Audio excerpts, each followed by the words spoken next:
Magandang buhay! Narito naman tayo sa Faith On Behind That Uniform. Sabi po sa Psalm chapter 28 verse 7, "The Lord is my strength and my shield." In a world that sees only the surface, let us remember the Lord is their strength and shield, empowering those who serve with quiet courage every day.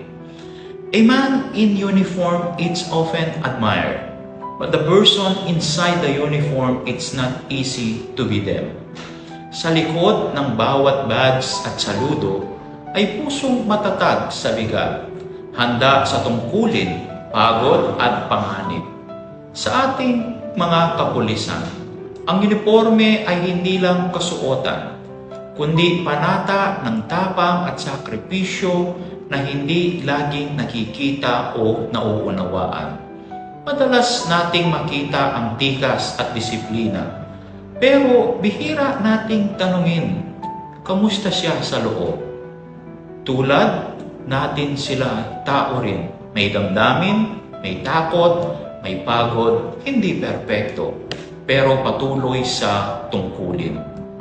Ngayong araw, naway maalala natin silang ipanalangin para sa kanilang kaligtasan, kapayapaan ng loob at gabay sa bawat desisyon. Sa ngalan ng Ama at ng Anak at ng Espiritu Santo. Amen.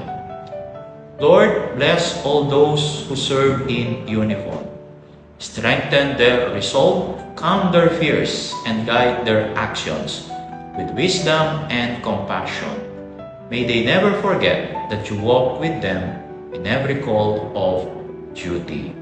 In the name of the Father, and of the Son, and of the Holy Spirit. Amen.